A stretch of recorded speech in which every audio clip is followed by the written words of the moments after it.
Good morning, good afternoon, and good evening to everyone tuning into Automotive Inspire, our new series where we interview innovative, inspiring people who are changing the world of mobility and who have great stories to tell. I'm Drew Winter, a principal analyst with the Informa Tech Automotive Group, and I'm here today with Melissa Cefkin, who is a senior staff researcher at Waymo, a company that modestly describes itself as an autonomous driving technology company with a mission to make it safe and easy for people and things to get where they're going. But those of us in the automotive and mobility universe know Waymo is the largest and most successful autonomous driving company in the world, which started out as the Google self-driving project and now has multiple automaker partnerships and has hundreds of self-driving robotaxis on the road now. In her role, Melissa is responsible for research to inform a wide range of topics related to social and user impacts of autonomous driving technology, something she's been involved with for quite a few years now. She worked at Nissan before moving to Waymo, and she is the author of numerous publications related to autonomous vehicles and holds multiple patents on autonomous vehicles as well. Welcome, Melissa. Thanks for being here. You are literally changing the world with your research, and that's totally cool. But the first thing we need to get to is the fact that you are a cultural anthropologist, which is one of the most misunderstood scientific disciplines. It's the study of human behavior and culture. It's not about digging up dinosaur bones. That's paleontology. It's not about digging up ancient human artifacts. That's archaeology. Cultural anthropologists are involved with business, marketing, product development, all sorts of things. So my big question to you is, when you're at a cocktail party and somebody says, "Hey, what are you doing at Waymo?" What do you tell them? Well, Drew, thank you so much for having me, and I'm so excited for this conversation. First of all, I look forward to those days of going back to cocktail parties where I get to answer that question many more times. My answer can go two ways. First of all, as you said, cultural anthropology focuses on societal and cultural dimensions of the way that we live and the way that technologies integrate into that world.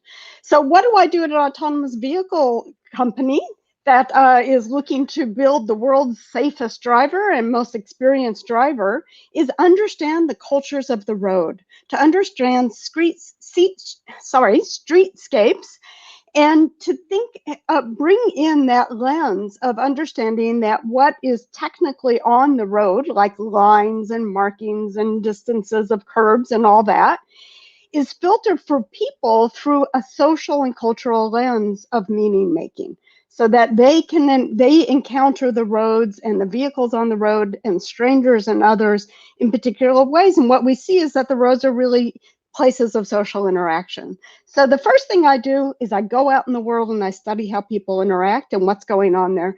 The second thing I do is I also bring this lens to an internal perspective, to understand the engineers and the constructs that help build up that business understanding for people, to understand what categories make sense and what don't, what are being focused on, and to see how work gets done within the organization and help improve the processes and practices inside. Okay, and of course, trust is a huge thing with autonomous vehicles. And when people talk about the importance of trust, it usually is about occupants trusting an AV not to crash or do something unexpected. But drivers sharing the road with AVs also have to trust AVs. They have to trust that they're not going to do something unexpected. And the same goes for pedestrians. How does a robot car reassure everyone it's not going to do something they don't want it to do? Yeah, it's a really great question. I want to start by saying that, Waymo has been very focused on understanding what the experience will be like for people inside the vehicle and designing appropriate kinds of communication tools and things to make that experience not only pleasant and feel safe, but exciting and supportive for people. But you're right, I focus mostly on what's happening outside and to understand the way in which other people will interact and experience an interaction with a robot on the road. So one question is, to what extent will people even recognize that's what they're interacting with? Research tells us that in the everyday practice of going down the road, making lane changes amongst cars or crossing the street, Under many occasions, we don't need to pay particular attention at all and really think about who is that other participant. But in certain occasions, and these are really important, we do have to stop and pay attention, like when we need to negotiate whose turn it is to go.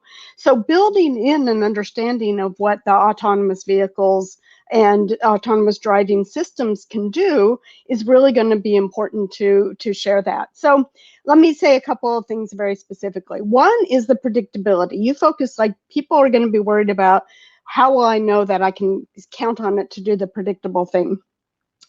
As a cultural analyst, one thing I can tell you is that what counts as predictable is variable, which makes it a little difficult because what we would count on in one setting might actually play out rather differently in another setting. And as humans, we're very good at understanding that we've moved across time and space and that the expectation somewhere else might be a little bit different. But the great thing about autonomous driving systems is that they really will be predictable when it comes to things like speed limits, maintaining the lines on the road, not breaking the rules. Those can really be counted on. And so what we think is a bigger question of trust is the smaller micro interpretations, not of what is it, is it going to do something crazy, but what is it going to do that's not crazy and when? So again, let me go back to the example. We arrive at a stop intersection at the same time. We have to figure out who goes first. There's no absolute answer to that. The way that happens on the road today is we involve each other in a small micro negotiation in which we might let our foot off the brake pedal, start to roll forward. That can cue another that I think it's my turn. We sort of test the parameters to see, are we in agreement? And then we proceed. So we are looking at helping develop ways to make that kind of movement more legible and understandable by working with the engineers who develop those internal systems, and then also exploring the ways in which communications, direct active communications, are used and can be used to further signal what's going on. This is the realm of tertiary communications and what is known in the industry often when it comes to signaling as external HMI. Oh, wow. Okay, external HMI. So are there many anthropologists working in the automotive industry, and are there many doing work with AVs, or are they involved with other things like market research and things? It's a good question. I will say that for anthropologists, automotive was one of the early industries that anthropologists did get involved in. There's two areas of automotive that they've been especially involved over the last many decades. One, as you say, is like market research and the sort of market demand side of things and understanding how to develop and design and build products that are going to, help support user desires and needs. But the other is in the area of more like organizational development, say plant operations, employee relations, and those are really important for understanding the overall dynamic of the automotive industry. But yes, more recently, I would say over the last 20 or 30, 40 years, anthropologists have become much more tightly involved in technical development. It started more in other areas of IT. And so there are a handful of anthropologists who work in the, as I do, in the heart of the more kind of technical development side of things.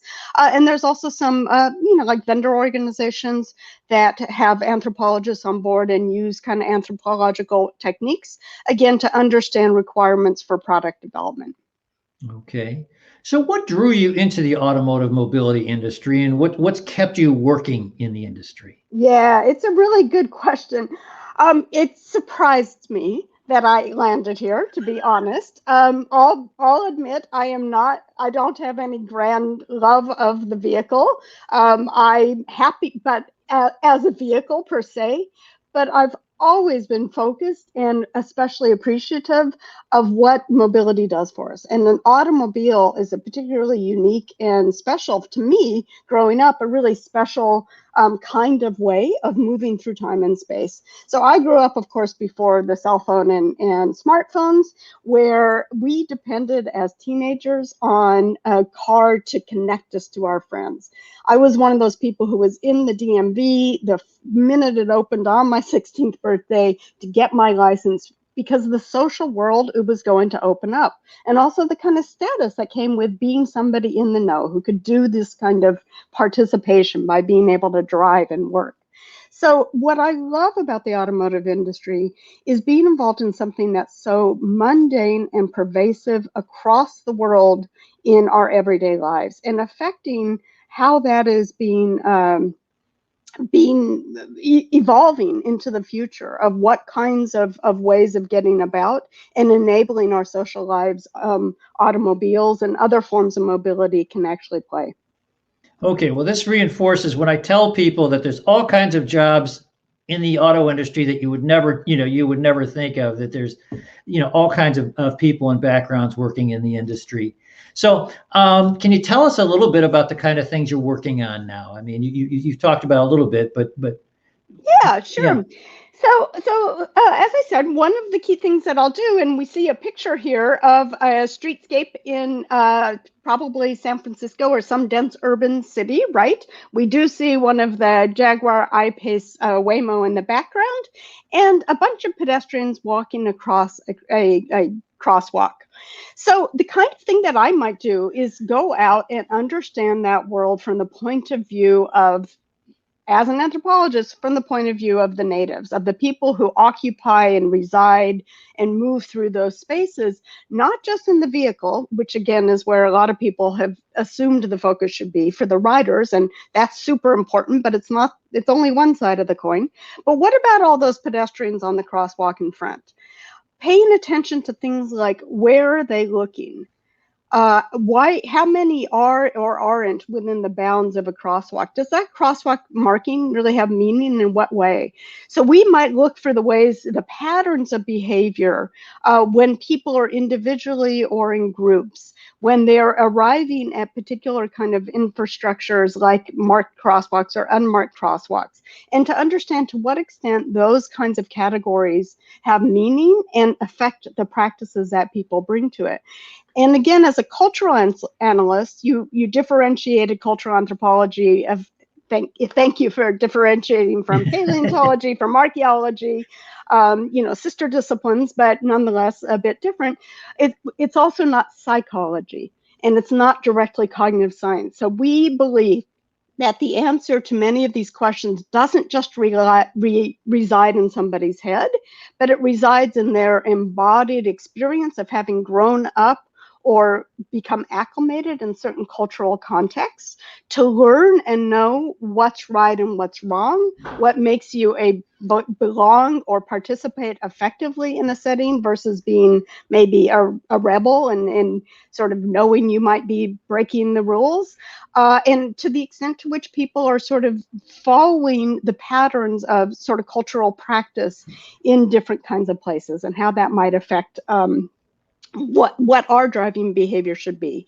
So all that is a long way of saying we then take this knowledge to try to input it back to the engineering teams who are developing all those detail elements of the technical system that allow our autonomous driving vehicle to drive, to develop that Waymo driver to be the best driver it can be.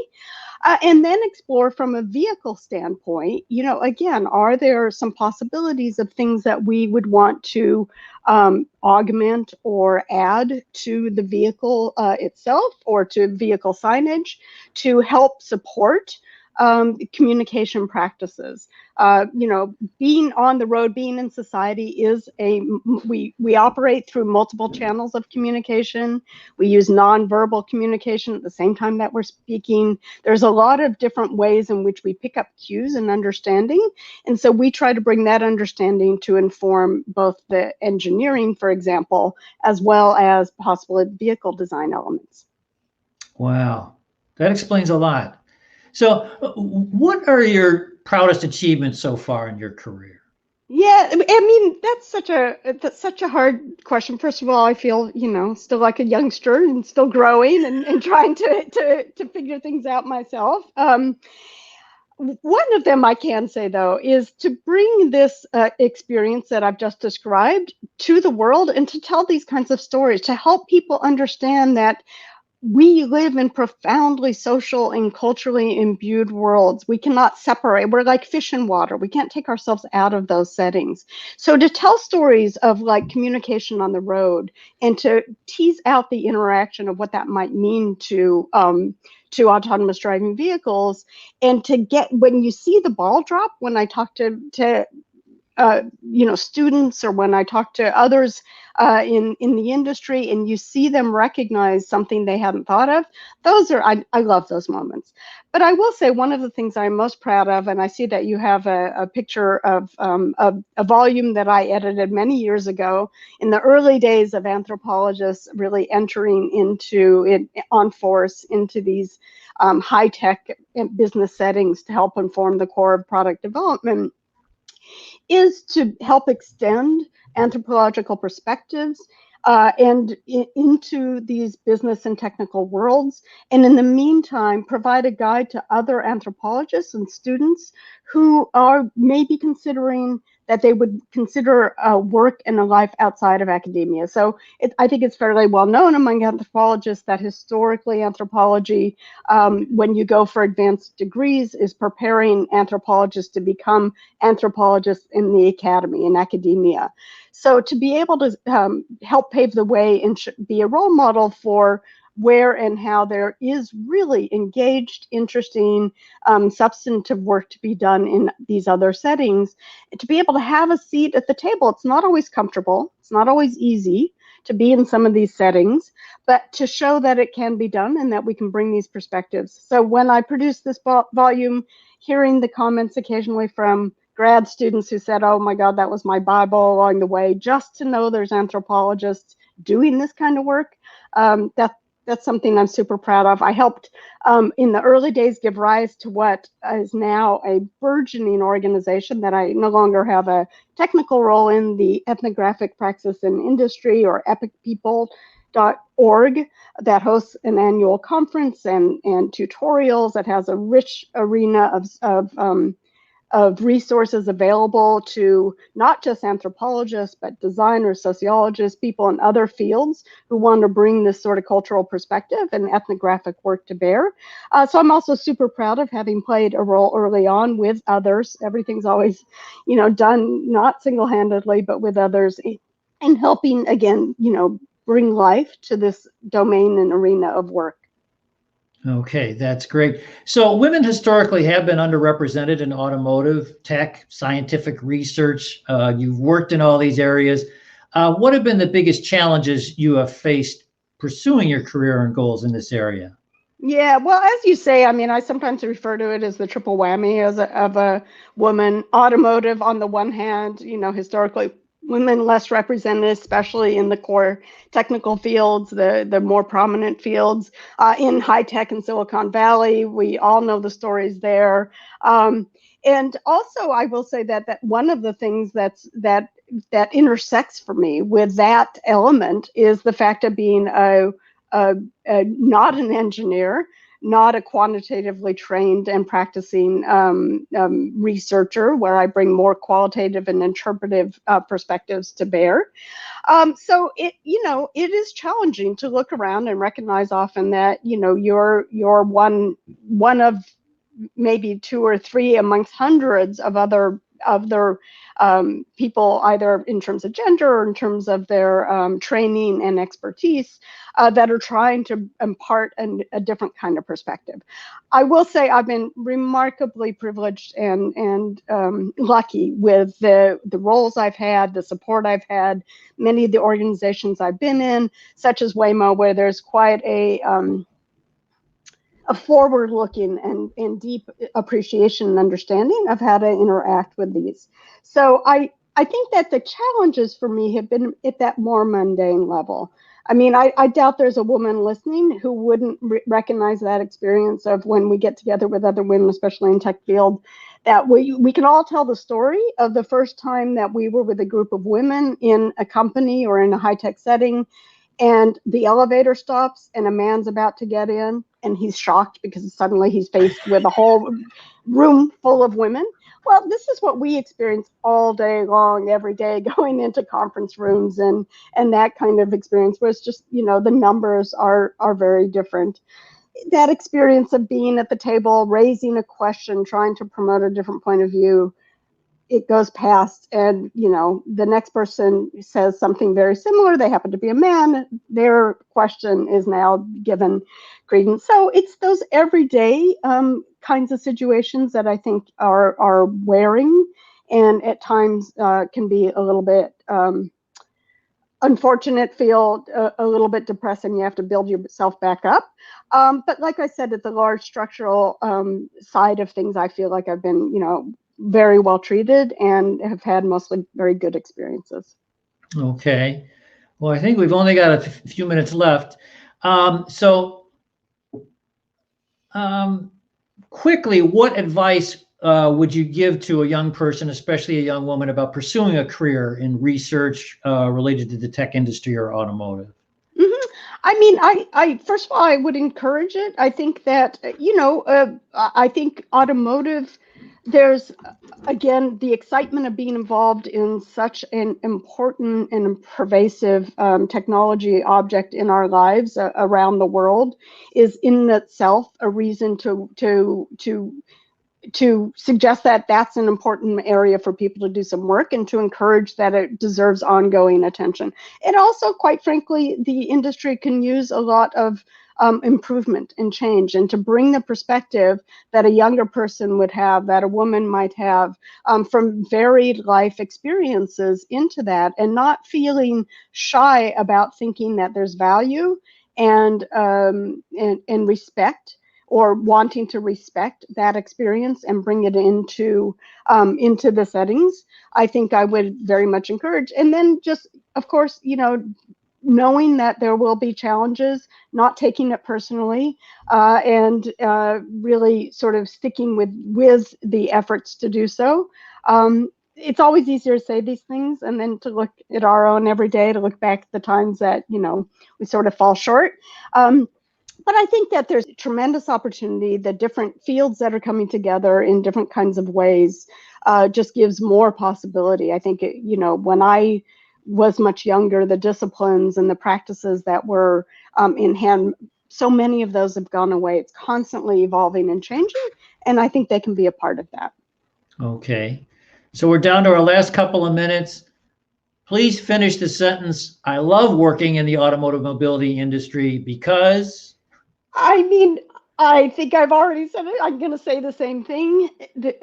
Mobility is so profoundly important to the way that we live our lives. It gives us access to our friends and family, access to employment and the political and social economic structures and systems. It's a way in which we encounter strangers in the world, something that is maybe becoming more of a rarity, where we have to find ourselves interacting on the road with people we don't know and figuring out what that means.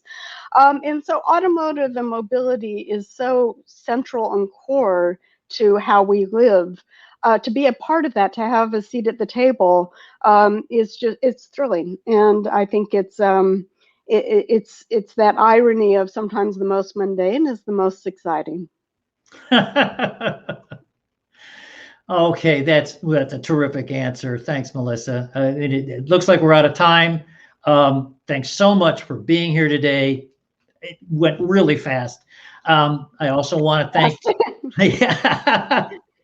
I also want to thank our audience who joined us today live from all over the world.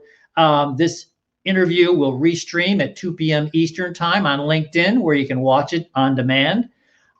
Be sure to come back Thursday, June 24 at 11 a.m. Eastern time, where I'll interview another woman who's changing the world, May Tsai, who is a GM technical fellow and lab group manager at General Motors, who is playing a crucial role in electric vehicle development.